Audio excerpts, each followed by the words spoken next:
പ്രധാനമായിട്ടുള്ള ചിന്ത നിങ്ങളുടെ സാക്ഷ്യത്തിന് അതിന് ശേഷം ഞാൻ പങ്കുവയ്ക്കാം.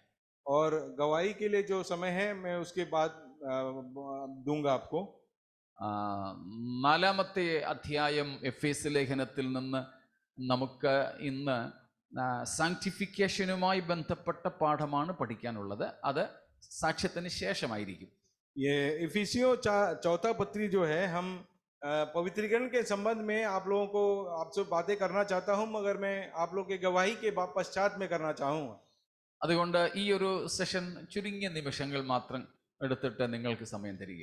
इसीलिए मैं आपका समय में छोटे सा एक प्रचार आपको दूंगा, उसके बाद मैं आप लोगों को गवाही के लिए समय देना चाहता हूं. എഫേസ്യ ലേഖനം നമുക്ക് പരിചിതമാണ്.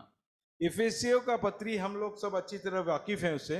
കഴിഞ്ഞ ദിവസവും നമ്മൾ ചിന്തിച്ചതുപോലെ പൗലോസ് അപ്പോസ്തലന്റെ ആദ്യത്തെ റോമൻ കാരാഗ്രഹവാസത്തിൽ വെച്ച് എഴുതിയ 4 ലേഖനങ്ങളിൽ ഒന്നാണിത്. प्रेरित पौलुस जो है रोमा कारावास में लिखा हुआ जो पहला पत्री है इफिसियों का पत्री. 4 prison epistles, 4 കാരാഗ്രഹ ലേഖനങ്ങളിൽ ഒന്ന്. 4 पत्री जो उन्होंने कारावास में रहते हुए लिखा है. നമുക്കറിയാം, ആവർത്തിക്കുന്നു: Ephesians, Philippians, Colossians and Philemon. Ephesians, Colossians, Philippians और फिलेमन. ഇത് 4 കാരാഗ്രഹ ലേഖനങ്ങൾ. ये 4 को कहते हैं कि कारावास का पत्री. മൊത്തം നമുക്ക് 21 ലേഖനങ്ങളാണ് പുതിയ നിയമത്തിൽ. 21 टोटल लेटर्स जो है लिखा हुआ हम नए नियम में पढ़ते हैं. അതിൽ 13+1 പൗലോസിന്റെ വകയാണ്. और उसमें 13 और 1 मिलकर के पौलुस ने लिखा हुआ है. Not 14 but 13+1. 14 नहीं पर 13+1 कहते हैं उसे. നിങ്ങൾക്കറിയാം, ആ +1 എന്നുള്ളത് എബ്രായ ലേഖനത്തെ ഉദ്ദേശിച്ചാണ്. और +1 हम इसलिए कहते हैं क्योंकि ये इब्रानियों का श्योर नहीं है, मगर पौलुस ने ही लिखा होगा. വിശ്വസിക്കപ്പെടുന്നത് പൗലോസിന്റേതാണെന്ന്. हम विश्वास भी ऐसे करते हैं कि पौलुस ने ही लिखा है. അതുകൊണ്ടാണ് 13+1. इसीलिए उसको 13+1 पत्री कहते हैं. ഈ 21 മൊത്തമുള്ള എപ്പിസൽസ് ലേഖനങ്ങളിലെ ഏറ്റവും പ്രധാനപ്പെട്ട ലേഖനമാണ് എഫേസ്യ ലേഖനം. ये जो 21 लेटर्स हैं नए नियम में, उसमें सर्वश्रेष्ठ कहा जाता है एफिसियों की पत्री को. അതുകൊണ്ടാണ് ക്വീൻ ഓഫ് ദി എപ്പിസൽസ് എന്ന് ഈ ലേഖനത്തെ വിളിക്കുന്നത്. इसीलिए उसे पत्रियों की रानी कहते हैं. വളരെ പ്രധാനപ്പെട്ട വിഷയങ്ങളാണ് ഇതിലുള്ളത്. उसमें परम प्रधान विषय को उसमें रचा गया है. ക്രിസ്തുവിനെയും സഭയെയുമാണ് ഇതിൽ പ്രതിപാദിച്ചിരിക്കുന്നത്. उसमें मसीह को और उसकी कलीसिया के संबंध में लिखा है. Moreover, it is ecclesiological letter. സഭാശാസ്ത്രപരമായ ലേഖനമാണിത്. कलीसिया के वर्णन काफी ज्यादा इस पत्री में देखा जा सकता है. ഇതിന്റെ ട്വിൻ ലെറ്റർ ആണ് കൊലോഷ്യൻസ്. और इसका जुड़वा पत्री है कोलोसियों की पत्री. അവിടെ പറയുന്നത് that is Christological in structure. അതിന്റെ വിഷയാസ്പദമായി നോക്കിയാൽ അത് ക്രിസ്തുശാസ്ത്രപരമാണ്. और उस विषय में देखा जाए तो वो मसीह के संबंध में मसीह के शास्त्र के बारे में सिखाते हैं. वो തലയായ ക്രിസ്തുവിനെ കുറിച്ച് കൊലോസ്യ ലേഖനവും ശരീരമായ സഭയെ കുറിച്ച് എഫേസ്യ ലേഖനവും നമ്മെ പഠിപ്പിക്കുന്നു. जो कलीसिया का सर है मसीह, उसके संबंध में जो है कोलोसियों का पत्री है, और कलीसिया का धड़ जो है वो कलीसिया है, उसके बारे में वर्णन इफिसियों के पत्री में दिखाया गया. ബൈബിളിൽ നമുക്ക് എഫേസ്യർ സഭയ്ക്കുള്ള 2 ലേഖനങ്ങളുണ്ട്. എഫേസ്യ സഭയ്ക്കുള്ള 2 ലേഖനങ്ങൾ നമുക്ക് പുതിയ നിയമത്തിലുണ്ട്. We have 2 epistles for Ephesian church in the New Testament.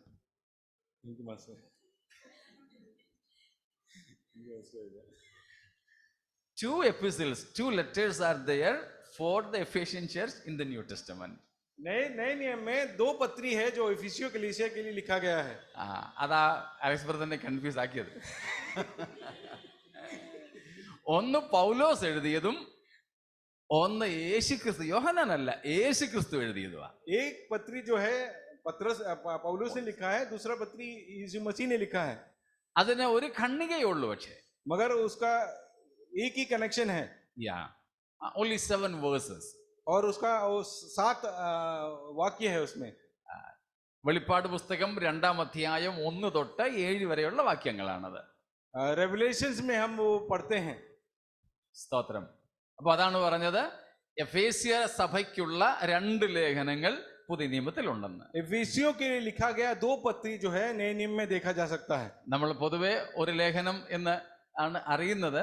2 എന്ന് പറയുമ്പോൾ ഒരു പെശകാണോ എന്ന് ചിന്തിച്ചു പോകും.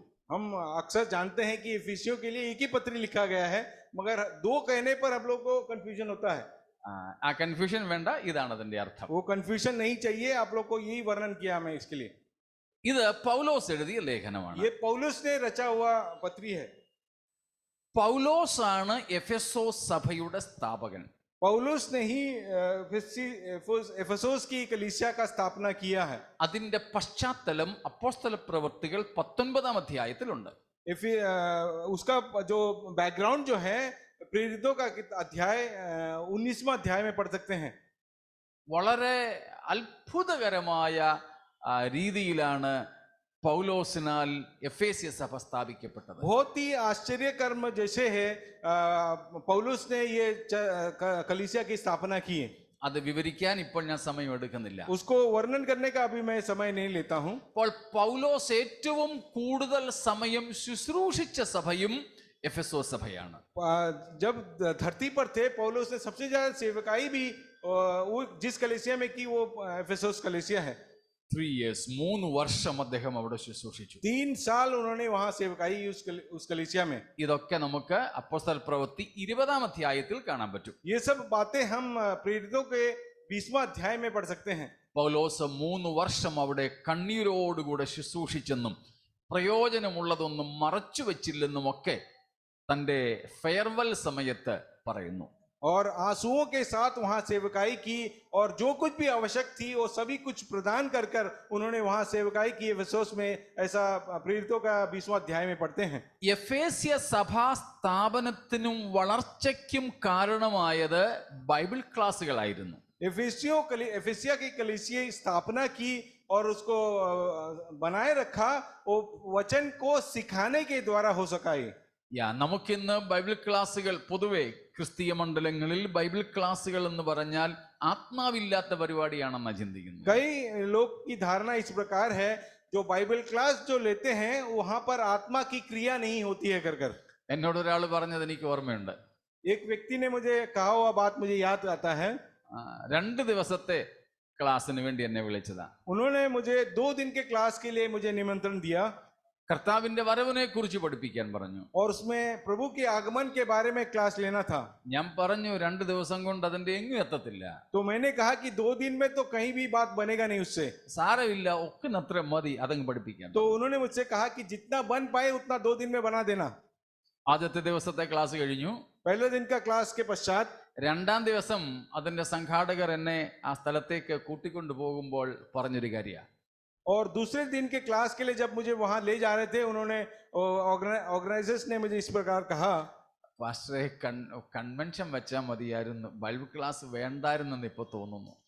हमको लगता है कि कन्वेंशन ही रखना चाहिए था, बाइबल क्लास रखकर अब मुझे लगता है ठीक नहीं किया हमने. ഞാൻ ചോദിച്ചു അതെന്ത് പറ്റി? तो हमने पूछा कि इस प्रकार क्यों बोल रहे हैं आप? അയ്യോ കൺവെൻഷനോ വല്ലോ ആയിരുന്നെങ്കിലോ ഒന്ന് ആത്മാവിൽ ആരാധിക്കായിരുന്നു. और वो कहते हैं कि कन्वेंशन रखा होता तो आत्मा में उत्तेजित होकर आराधना तो कर सकते थे. ഞാൻ ചോദിച്ചു ബൈബിൾ ക്ലാസ്സിന് പറ്റത്തില്ലേ? तो मैंने पूछा कि बाइबल क्लास में ऐसा आत्मिक उत्तेजना नहीं होती है क्या? ചോദിക്കുക ബൈബിൾ ക്ലാസ്സിലും അങ്ങനെ ചെയ്യാൻ പറ്റുമോ? तो वो मुझसे पूछते हैं कि बाइबल क्लास में भी आत्मिक उत्तेजना हो सकती है क्या? എഫെസോസ് സഭയുടെ സ്ഥാപനത്തിനും വളർച്ചയ്ക്കും കാരണമായത് പൗലോസ് എല്ലാ ദിവസവും നടത്തിയ 2 വർഷം നീണ്ടുനിന്ന ബൈബിൾ ക്ലാസ്സാണ്. जो कलीसिया का स्थापना हुआ एफिसियों का और जो उसको बढ़ोतरी हुई वो डेली पौलुस जो है 2 साल तक डेली उसको बाइबल क्लास लिया करता था. इसके वजह से हुआ. നമ്മളിപ്പോ സ്കൂളിലാ കൂടിയിരിക്കുന്നത്. हम यहाँ पर एक स्कूल में इकट्ठा हुए हैं. ഈ സ്കൂളിൽ കൂടുന്ന പരിപാടിയും ഇനാഗുറേറ്റ് ചെയ്തത് പൗലോസാ. और ये स्कूल की स्थापना भी जो स्कूल की स्थापना है ये भी पौलुस ने ही की है। സ്കൂളിൽ സഭായോഗം നടക്കുന്ന ബൈബിൾ ക്ലാസ് നടത്തുന്ന പരിപാടി പൗലോസാ തുടങ്ങിയത്. ये स्कूल के अंदर आराधना एकत्रित होने का ये भी प्रारंभ जो है पौलुस ने ही किया है। എഫെസോസ് സഭയോടുള്ള ബന്ധത്തിൽ एफेसोस कलीसिया के संबंध में തുറന്നൂസിന്റെ പാഠശാലയിൽ 2 വർഷം പൗലോസ് ബൈബിൾ പഠിപ്പിച്ചു. एक स्कूल के अंदर में 2 साल तक एफेसियों की कलीसिया चलाई। ഇതെല്ലാം അപ്പോസ്തല പ്രവൃത്തികൾ 19-ാം അധ്യായത്തിലെ കാര്യമാണ് ഞാൻ ये പറയുന്നത്. सब बातें हैं प्रेरितों की किताब उसकी 19वां अध्याय में लिखा गया है। അപ്പോൾ അങ്ങനെ ബൈബിൾ ക്ലാസ് പൗലോസ് എടുത്ത് സ്ഥാപിക്കപ്പെട്ട ഒരു സഭയാണിത്. और एफेसोस सब कलीसिया जो है बाइबल क्लास के द्वारा स्थापित और बढ़ोतरी होने वाली कलीसिया है। എങ്കിലും ഇവരുടെ ഉൾക്കണ്ണുകൾ വേണ്ടതുപോലെ തുറന്നിരുന്നില്ല. और जो आंतरिक आंखें हैं जो उनको ठीक तरह से खुल नहीं पाई थी उनकी। വളരെ അത്ഭുതകരമായി രക്ഷിക്കപ്പെട്ട കൂട്ടരാണിവർ. कई लोग जो है चमत्कारी ढंग से उद्धार को पाए हैं। സ്തോത്രം. എഫെസോസിന്റെ ഒരു പ്രത്യേകതയുണ്ട്. एफेसोस जगह का एक खासियत है, നിങ്ങൾക്കറിയാമായിരിക്കും. आप लोग शायद जानते होंगे। പുരാതന ലോക സപ്താത്ഭുതങ്ങളിൽ ഒന്നായ അർത്തമീസ് മഹാദേവിയുടെ ക്ഷേത്രം സ്ഥിതി ചെയ്യുന്ന സ്ഥലമാണത്. Ancient world 7 wonders of the world. वहां पे अर्थमीस देवी का एक मंदिर है जो एंशिएंट वर्ल्ड के 7 वंडर्स में एक है। ഇപ്പോഴും നമുക്കറിയാം ലോകത്തിലെ 7 അത്ഭുതങ്ങൾ. अभी भी हम जानते हैं कि दुनिया के 7 वंडर्स क्या हैं। അതുപോലെ തന്നെ പുരാതന ലോകത്തെ 7 അത്ഭുതങ്ങളിൽ ഒന്നായിരുന്നു ഈ ക്ഷേത്രം. वैसे ही एंशिएंट वर्ल्ड में भी 7 वंडर्स थे और उसमें से एक है अर्थमीस देवी का ये मंदिर। അവളുടെ പേര് നമുക്കറിയാവുന്ന മോഡേൺ പേര് ഡയാന എന്ന. ഡയാന. उसको मॉडर्न उसका नाम है अर्थमीस का, डायना कहते हैं। അതുകൊണ്ട് ഞാൻ പറയാറുണ്ട്, നമുക്ക് ജനിക്കുന്ന പെൺകുഞ്ഞുങ്ങൾക്കൊന്നും മറ്റേ സുന്ദരി ഡയാനയുടെ പേര് വെച്ച് ഡയാൻ എന്നിടരുതെന്ന്. इसीलिए कोई बेटी हो तो मैं कहता हूं तो उसका नाम डायना मत रखो करके, അത് അർത്തമീസ് ദേവിയുടെ മറുപേരാണ്. क्योंकि ये अर्थमीस देवी का दूसरा नाम है डायना।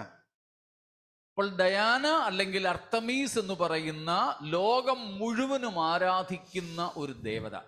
पूरा दुनिया जो आराधना करने वाले एक देवता थी डायना या अर्थमीस। അവളെ കൊണ്ട് ഉപജീവിക്കുന്ന ആയിരക്കണക്കിന് മന്ത്രവാദികൾ, और उसके द्वारा उपजीवन पाने वाले कई तांत्रिक मंत्रिक लोग थे। അവളുടെ വിഗ്രഹമുണ്ടാക്കുന്ന തട്ടാന്മാർ ഒത്തിരി പേര്, और उनके आइडल्स बनाने वाले कई गोल्ड स्मिथ और सिल्वर स्मिथ वहां थे।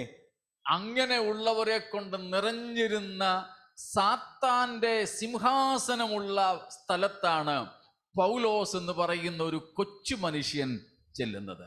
और उस जगह जहां पर शैतान का राज्य था, उस अर्थमीस देवी का मंदिर जहां था, वहां पर सेवकाई करने के लिए पौलुस जो छोटा सा व्यक्ति था वहां पर पहुंचा। കഷ്ടിച്ച് 5 അടിയോളം പൊക്കം.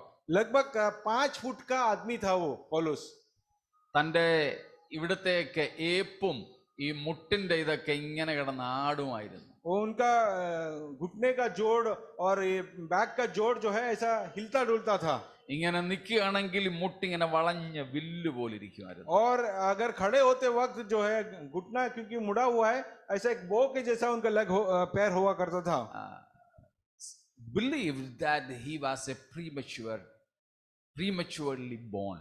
समय से पहले ही उसका जन्म हुआ ऐसा एक बालक था पौलुस। പൗലോസ് എന്ന് പറയുന്നുണ്ട്, അകാലപ്രജ പോലെയുള്ള എനിക്ക്, സമയത്തിന് മുമ്പ് ജനിച്ച, जो समय से पूर्व जन्म पाया हुआ व्यक्ति था पौलुस। അങ്ങനെയുള്ള പല കുഞ്ഞുങ്ങൾക്കും ഈ ഒരു പ്രശ്നമുണ്ട്. और वैसे जन्म लेने वाले कई बच्चे हैं। ഞാൻ നേരിട്ട് ചിലരെ കണ്ടിട്ടുണ്ട്. और मैं खुद अपनी आंखों से उस प्रकार के बच्चों को देखा है। ചിലരുടേത് വളരുമ്പോൾ ശരിയാകും, ചിലരുടേത് വലുതായാലും അങ്ങനെയൊക്കെ തന്നെ. कुछ लोग जो हैं बच्चे जो हैं वो बड़े होने पर ठीक हो जाते हैं, मगर कुछ लोग उस अवस्था तक पहुंच नहीं पाते हैं। തിരുവല്ലയിൽ ഒരു കുട്ടിയെ ഞാൻ അങ്ങനെ കണ്ടു. तिरुवल्ला के प्रदेश में वैसा एक बच्चे को देखा मैंने। ടീനേജറാണ്.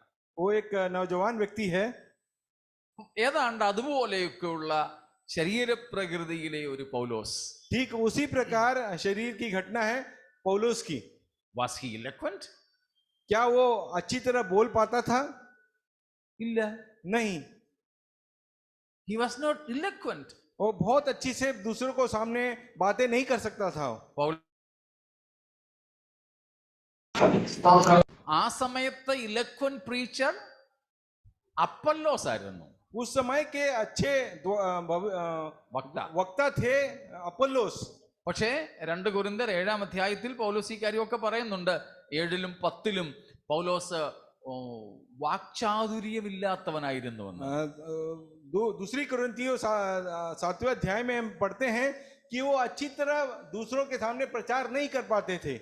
എഴുതാൻ കേമനായിരുന്നു, പറയാൻ മോശവും. वो लिखने में माहिर थे मगर बताने में माहिर नहीं थे। Not a good orator. താൻ നല്ലൊരു പ്രസംഗകനല്ലായിരുന്നു वो പൗലോസ്. अच्छे प्रचारक नहीं थे। ഡിബേറ്റർ ആയിരുന്നു, वो अच्छे से वाद विवाद कर सकते थे നല്ല എഴുത്തുകാരനായിരുന്നു. और बहुत अच्छे लेखक थे। സ്തോത്രം. പേഴ്സണാലിറ്റി മോശമായിരുന്നു. और उनकी पर्सनालिटी भी कुछ दिखने लायक अच्छी नहीं थी। ഇതെല്ലാം പൗലോസ് തന്നെ പറയുന്ന കാര്യമാണ് ഈ 2 അധ്യായങ്ങളിൽ. ये सब बातें जो है पौलुस ने दूसरी कुरिन्थियों में लिख रखा है, 7-ലും 10-ലും. 7वें अध्याय और 10वें अध्याय में। അങ്ങനെയുള്ള പൗലോസാണ് സാത്താന്റെ തലസ്ഥാനത്തേക്ക് ചെല്ലുന്നത്. और उस प्रकार का पौलुस जो है सातान का जो गढ़ है वहां पर पहुंचता है। അവിടെ താന് അങ്ങോട്ടും ഇങ്ങോട്ടും ഒക്കെ നടന്ന് യേശുവിന്റെ സുവിശേഷം പ്രസംഗിച്ചു. वहां फिर करके वहां पर यीशु मसीह के प्रचार वो करता है। അവിടെ വസിച്ചിരുന്ന കുടിയിരുന്ന അന്ധകാര ശക്തികൾക്ക് പൗലോസിനെ ഒന്നും ചെയ്യാൻ കഴിഞ്ഞില്ല. और वहां पर बसे अंधकार के शैतान जो है पौलुस को कुछ भी नहीं कर सके। പകരം ഈ കൊച്ചു മനുഷ്യൻ, വാഗ്വൈഭവമില്ലാത്തവൻ, പേഴ്സണാലിറ്റി മോശമായവൻ അവിടെ നടന്ന് പ്രസംഗിച്ച സുവിശേഷത്തിന്റെ ശക്തിയാൽ അവിടെ കുടികൊണ്ടിരുന്ന അന്ധകാരത്തിന്റെ ശക്തികൾക്ക് ഇളക്കം ഭവിച്ചു. और उस छोटे से व्यक्ति जो अच्छे से प्रचार नहीं कर पाते थे, वो जहां कहीं भी जाकर प्रचार करते थे, पूरा अंधकार का राज्य जो है वहां पर हिल गया था उनका। 100 കണക്കിന് മന്ത്രവാദികൾ രക്ഷിക്കപ്പെട്ടു. और बहुत से जादू टोना करने वाले लोग जो है उनका उद्धार हुआ। 50,000 രൂപയിലധികം, അന്ന് 2000 കൊല്ലം മുമ്പ് 50,000 രൂപയിലധികം വില വരുന്ന മന്ത്രവാദ പുസ്തകങ്ങൾ കൂട്ടിയിട്ട് തീ കത്തിച്ചു. जो जादू टोना का किताब है जिसका मूल्य जो है 50,000 रुपए बनता था 2000 साल पहले, वो सभी पुस्तकों को उन्होंने जलाकर राख कर दिया। അത്രമാത്രം ശക്തിമത്തായ ശുശ്രൂഷ പൗലോസിലൂടെ തികച്ചെടുക്കുവാൻ ദൈവത്തിന് അവിടെ സാധിച്ചു. और उतना ही सामर्थ्यवान सेवकाई परमेश्वर ने पौलुस के द्वारा कर सका। ഇന്ന് പകൽ എന്നെ കേൾക്കുന്ന ദൈവമക്കളെ, നാം ഒരു കാര്യം അറിയുക. मुझे सुनने वाले भाई बहनों एक बात जान लीजिएगा, നമ്മൾ താമസിക്കുന്ന സ്ഥലം സാത്താന്റെ കുടിയിരിപ്പുള്ള ഇടമായിരിക്കാം. शायद हम रहने वाले जगह पर शैतान का राज या बसेरा रहेगा। ഇവിടെ സാത്താന്റെ ഭയങ്കര സ്വാധീനമാണെന്നും പറഞ്ഞ് നമുക്ക് സ്ഥലം മാറിപ്പോകേണ്ട ആവശ്യമില്ല. और शैतान वहां पर बसता होगा मगर उस राज्य को छोड़कर हमें जाने की कोई आवश्यकता नहीं है। പകരം ഞാനും നിങ്ങളും ഉയർത്തെഴുന്നേറ്റ യേശു ക്രിസ്തുവിനെ അനുഗമിക്കുന്നവരും ഉയർത്തുന്നവരുമാണെങ്കിൽ നാം വിശ്വസിക്കുന്ന കർത്താവിന്റെ നാമത്തിൽ ഈ ശക്തികൾ അവിടെ നിന്നും നിഷ്പ്രഭമായി മാറിപ്പോകും. मृत्यु के जय पाए हुआ मसीह यीशु के, क्योंकि हम प्रचारक हैं, क्यों उस नाम से जो है अंधकार वहां से हट जाता है। സ്തോത്രം. ഈ അർത്തമീസ് ദേവിയുടെ ശക്തി നിമിത്തം പൗലോസും സഭയുമാണോ അവിടെ നിന്ന് പോയത്, അതോ ഇവർ നിമിത്തം അർത്തമീസ് ആണോ സ്ഥലം കാലിയാക്കിയത്? ये पौलुस की सेवकाई के द्वारा अर्थमीस के वहां की अर्थमीस का जो अंधकार का शक्ति वहां से निकल गया, या अंधकार की शक्ति के वजह से पौलुस की और पौलुस की सेवकाई वहां पर बंद हो गई। അപ്പോസ്തല പ്രവൃത്തികൾ 19-ാമത്തെ അധ്യായത്തിൽ നിന്ന് ജസ്റ്റ് ഒരു വാക്യം വായിച്ച് നമുക്ക് നിർത്താം. प्रेरितों का किताब उसका 19वां अध्याय से एक वचन पढ़कर हम रोक देते हैं। 19-ാമത്തെ അധ്യായത്തിന്റെ മൊത്തമുണ്ട്. എഫേസ്യ സഭയെ കുറിച്ചാണ് അവിടെ നാം വായിക്കുന്നത്. पूरा जो अध्याय जो है एफेसियों कलीसिया के संबंध में लिखा गया है। അതിന്റെ 28-ഉം 26-ഉം 27-ഉം വായിച്ചോളൂ. 26 and 27.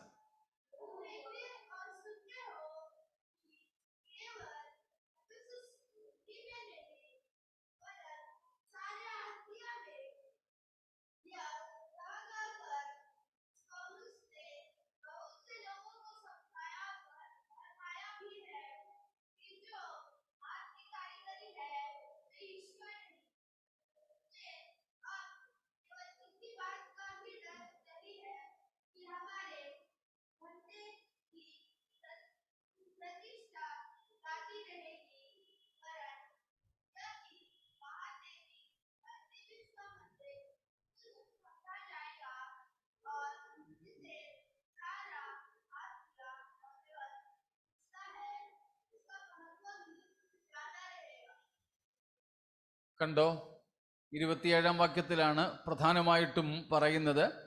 പൗലോസ് അല്ല പറയുന്നത്, അവിടുത്തെ പൂജാരികളാണ്. यहाँ पर 27वां वाक्य में वहां पर पौलुस नहीं कर रहा है, वहां के पुजारी लोग कहते हैं। എന്താ സംഭവിക്കുന്നു പറഞ്ഞത്? वहां पर वो क्या संभव होता है? ഭയങ്കരമായ ക്ഷേത്രം ഏതുമില്ലെന്ന് വരും. और अर्थमीस देवी का क्षेत्र जो महान है वो बिल्कुल नाश हो जाता है। 2, ഭൂതലത്തിലെങ്ങും ഭജിച്ചു വരുന്ന, ആരാധിച്ചു വരുന്ന അവളുടെ മഹത്വവും പോയി പോകും. और पूरा दुनिया में पूजा जाने वाला अर्थमीस देवी का महिमा जो है पूरा चूर हो जाता है वहां पर। ആര് നിമിത്തം?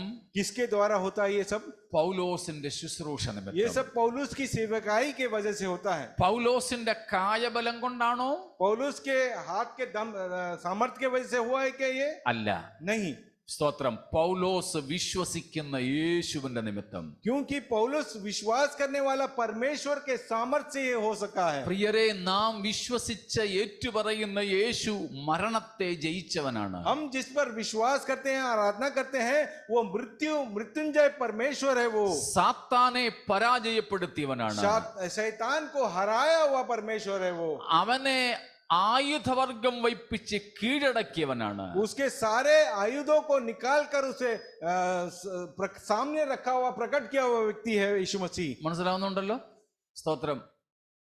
സാത്താനെയും അവന്റെ സകല ശക്തികളെയും ആയുധവർഗം വയ്പ്പിച്ച് കീഴടക്കിയവനാണ് നമ്മുടെ കർത്താവായ യേശു. शैतान और उसकी सेना को पूरी तरह परास्त कर सामने, सबको सामने प्रदर्शित किया हुआ व्यक्ति है हमारा परमेश्वर यीशु मसीह।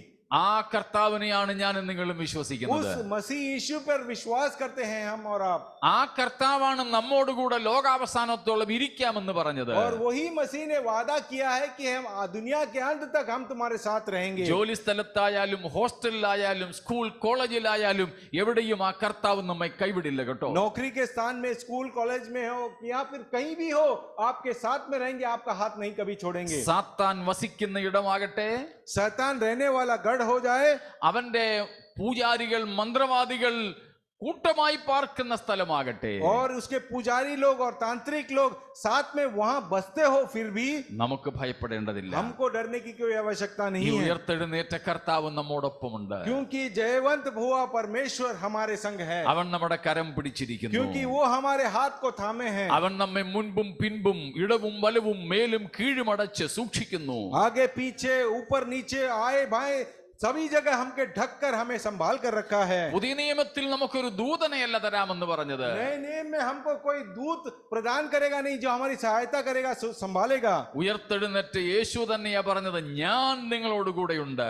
जी उठा हुआ परमेश्वर ही खुद अपने जबान से कहा कि मैं तुम्हारे संग रहूंगा। ആ കർത്താവുമായി ജീവിപ്പാൻ ഈ ആഴ്ചയിൽ നമുക്ക് നമ്മെ സമർപ്പിക്കാം. उस परमेश्वर के संग रहने के लिए अपने आप को परमेश्वर के हाथों इस हफ्ते संभाल दे। ജീവിതത്തിന്റെ ഏത് പ്രതികൂല ഘട്ടങ്ങളിലും നമ്മെ കൈവിടാത്ത കർത്താവിന്റെ കരം പിടിച്ച് അവനോടൊപ്പം ജയകരമായ യാത്ര ചെയ്യുവാൻ ദൈവം നമ്മെ ഈ വചനങ്ങളാൽ സഹായിക്കുമാറാകട്ടെ. किसी भी प्रतिकूल अवस्था में भी परमेश्वर के हाथ थामे हुए आगे बढ़ने के लिए परमेश्वर हम सबको सहायता करें।